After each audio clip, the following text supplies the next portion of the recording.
Our first speaker is Brian Baldock. Brian is a senior program manager at Microsoft Canada, specializing in Exchange Online and security, with over 10 years of experience and a demonstrated history of success, helping customers modernize information technology and improve security posture. Brian specializes in identity and access management, email migration, VMware infrastructure, and Windows Server infrastructure. And his topic is Privileged Identity Management 101. So let's back to the basics. All right, so hello everybody. Going back to the basics, essentially, let's look at what privileged identity management is and how it fits into Microsoft's Zero Trust platform, as well as how you can use it and some things about why you should use it. And so looking at our agenda for this session, I do only have a short amount of time, so I'm going to try to touch on everything as much as possible.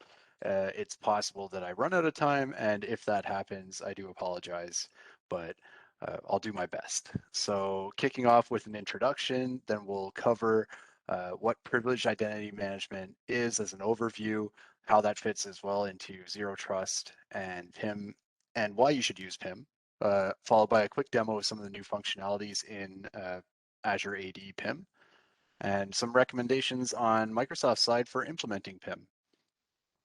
So starting off with an introduction, this is myself. As Brian had mentioned, I am a senior program manager with Fast Track for Microsoft 365 in Microsoft Canada. I also consider myself to be a certified Microsoft addict.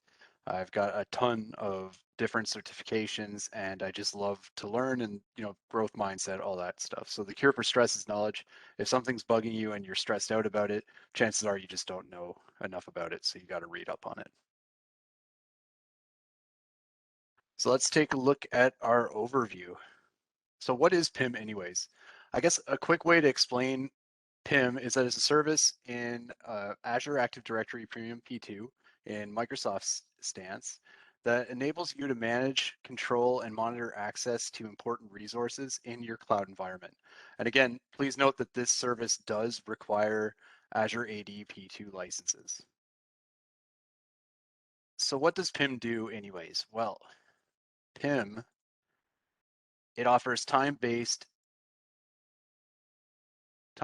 or approval-based access to administrative roles, and thereby providing control over who can manage what resource and when. So it also allows for auditing and verification of roles in usage and applies strict security to said roles. So that's kind of a fancy, great way of defining what it is, read directly from the documentation. You can use it to provide just-in-time access as well. So resources that can be used to enforce time-bound access using start and end dates. That way you're sure that automatically the role is going to get removed from that user when they no longer need it. You can also require approval process in place for users requesting access to privileged roles, as well as enforce MFA when a user requests activation of a role. Another few advantages of PIM are requiring justification or reasoning in order to help approvers understand why the request is being submitted in the first place. So that way you're not left in the dark. The person has to explain what they're trying to do and why they're doing it. You're also going to get notifications when requests are placed, so that way you can conduct access reviews, and that integrates into the platform in a way that allows you to simplify the confirmation that assigned roles are still necessary.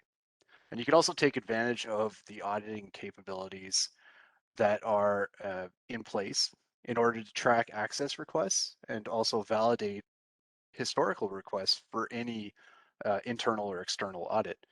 And just make sure you don't get locked out of your tenant by removing, so it helps you prevent that lockout from happening essentially. So that way you don't accidentally lock your last global admin role from blocking yourself in your Azure AD tenant.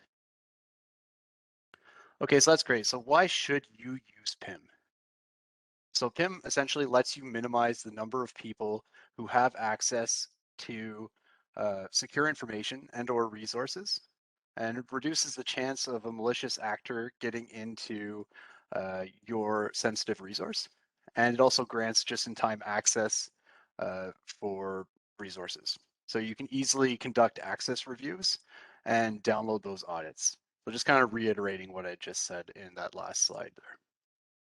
Let's take a quick look at a demo of some of the new functionalities that are available in PIM now. Let's pull up this screen here. So when we get into the Azure AD or the portal.azure.com Microsoft Azure PIM segment, so under Privileged Identity Management, we've got a bunch of different options here. One of the best places to start, honestly, is reviewing access, but the best way to do that is really just to look at your Azure AD roles as they stand. So if we go into the Azure AD role segment here and look at Discovery and Insights, now this is a preview functionality, but it's been in preview for a while now. So I consider that essentially GA, but preview could change. Maybe it'll just change places or something like that. So looking at the Discovery and Insights tab here, we've got a bunch of interesting information around what PIM is and how should you secure your role assignment. What are the different eligible roles? And you can also see just really quickly in my laboratory at the moment, I've got 2 permanent global administrator roles assigned. So it gives you suggestions as to how you can reduce that impact. And then by doing review access and conducting an access review, you're actually able to look at who these users are and ask for approval reasons as to why why they are still global administrators or why they are user administrators, and dig into that in more depth and simplify it all through this one interface. So back in the Azure AD roles here, back in Discovery and Insights, as we're looking through this, we can look at our current global administrators, who they are and why. We can select them and make them eligible, remove the assignment directly from this one panel. So it makes this super easy. Or we can create an access review directly from there. So let's say we go and create an access review. Now we can go look at the access reviews that we just created. So we've got the global administrator here and this other global administrator there. Now, if I go to realize that I might not be able to load that right away, but the user is going to receive an email, and in that email, it's going to ask them to confirm what their usage actually is. So in this case, I'm actually logged in as that user, so I can go in and look at my own use case, which is member self, and I can provide justification and look at the results of the access review in this situation. When we're looking at our access reviews, we can look at the outcome and just see the progress that's being made on this specific access review. And again, we don't have to go through the discovery portion to create the access review. We can actually just create one directly here. So let's say I want to create a new test access review test. We'll go with this date. One time, or do we want to schedule this? How often do we want this access review to run so that our administrators or people who have these roles assigned to them are required to justify why they have it or reconfirm or validate their role in that sense. So we can have this run in a regular frequency, quarterly, annually, one time. In this case, we're just going to do one time.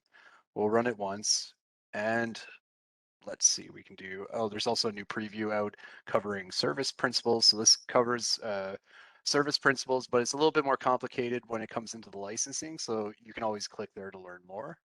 If we're looking at all users in groups, we can select the privilege role that we want to validate. So in this case, let's say we'll go with global administrators, just because in my lab, that's the only one I have configured at the moment. So global administrators, assignment type, what do we want to find? People who are eligible, active, or whatever. Who are the reviewers? Are they themselves, as in I'm reviewing my own access, or do we need other people to review that access, a specific manager or somebody else? How do we want to apply the results? Do we want to automatically remove access or take recommendations according to Microsoft recommendations or approve that access? Or do we want to go into the advanced settings and look at, showing the recommendations, require reasoning, and, mail the notifications and things like that. So this will force users with current high-level access to react to that access review and validate that they still require that use case. And it also gives you a great place to view centrally all the current accesses that have been provided to your users without having to dig into PowerShell and dig out the different role assignments. You can just see them really quickly through the Discovery and Insights portal. So that covers the quick demo, and that was really quick. And yeah, just running on a bit of short time here, so got to keep it moving. So anyway, some recommendations for implementing PIM. So hopefully after that demo, it makes you interested. You want to check this out. I definitely do recommend going in if you have Azure AD P2 or Microsoft 365 E5, any of the licenses that have the AAD P2 license. Please do go in and investigate that. You just have to go to portal.azure.com and then in the search type in privileged identity management. So hop in there and explore it. Take a look. There's some great links to documentation. There's some great video content. Please do investigate. It's a feature that's included in that license if you have it. So might as well take advantage of it. So all this sounds great. But now what? So how do you get started? So things to do and decisions to make. It's not as simple as just flipping a switch, obviously. So understand the granularity of your roles by making sure you understand, first of all the different roles that are available in Azure Active Directory, and there are quite a lot. So list who has the privileged roles in your organization. Make sure that they're organized, and then use PIM Discovery and Insights, as I just showed you, to discover those roles and figure out who's got what and what they're doing. This is the second step, and it's really important. You have to understand who's doing what and how and all that stuff, the who, what, why. Understand why the permanent global administrators need those roles, and if they don't use them, or if they don't necessarily need them, then always go back to the principle of least privilege and your new understanding of the AAD roles that you just read through and you now understand. And keep in mind, AAD roles are changing all the time. There's always new ones getting released, so keep an eye on them. Keep an eye on your updates as well.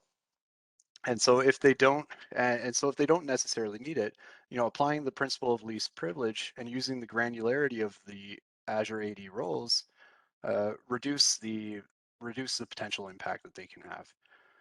Access reviews can be scheduled, so run those at a frequency of your choice, schedule them and monitor role usage. And every organization is different, really. So it's really important to prioritize which roles you need to protect, and each organization might consider the priorities differently. So we do, however, recommend that you manage all global administrators and security administrator roles. The reason for that is that they can wreak the most havoc when they get compromised. So make sure that those roles, at least at the very minimum, global administrators and security administrators are PIM. Also keep in mind that any roles that have guest accounts should always be managed by PIM. So the stakeholders to involve. Obviously, there's a lot of people that are going to have their say and have to understand how PIM works before you can just implement it and turn it on in your organization. So make sure you have the right people involved to help drive that adoption. And Microsoft recommends that you identify and include people who fulfill the following roles and work with them to, determine the involvement in your project. So a representative group of users who will be using the product, obviously. Someone who can provide input on the supportability of this change from a help desk perspective, and a representative from the identity team, obviously, to change and take charge of how defining this change management is going to be aligned to the core identity management infrastructure that's already in place. So somebody who already really understands your identity flow. The overall business owner of the application, that may also be able to provide input on the end user experience, as well as a useful change from that end user's perspective too. So a representative from the security team that can sign off on the change, and the person in your organization responsible for ensuring that this whole change actually respects compliance within your corporate industry or government standards. So those are just some really quick recommendations. Obviously, there's a lot more that's involved in that, but Discovery and Insights is such a great tool. Super happy to see that is in preview, should be released GA soon, so keep an eye on that. So essentially, in summary, we were briefly looking at what PIM is and what it can do. We quickly looked at reasons why you should use PIM. We also looked at a demo of the access review functionality and how that works within Insights. And we talked briefly about recommendations for implementing PIM according to Microsoft standards.